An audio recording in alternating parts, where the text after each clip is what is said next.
Tapi Allah berjanji, la in syakartum la azidannakum.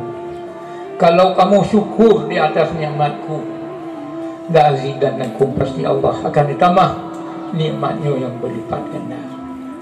Tapi alangkah durjana dan durhakanya manusia, makhluk Allah, tahu dip dengan nikmat Allah, tahu usaha dengan nikmat Allah, tak terima hasil yang diberi oleh Allah Subhanahu wa taala, dengan yang pula tak maafin kepada Allah Subhanahu wa taala. Nyok kehadiran para ulama tengku di atas dunia ni senantiasa gepujuk, gerayu, geajak dan yang mandu-mandu untuk belajar bersyukur kepada Allah Subhanahu wa taala.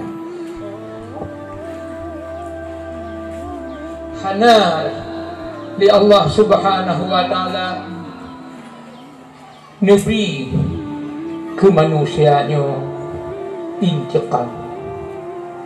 Hana kecuali yang diberi oleh Allah taala kepadanya mandu-mandunya rahmat. Walaupun kadang-kadang rahmatnya merupakan musibah atau merupakan penyakit atau merupakan hancur cita-cita atau merupakan terhalang perencanaan, itu semuanya pendidikan dari Allah secara langsung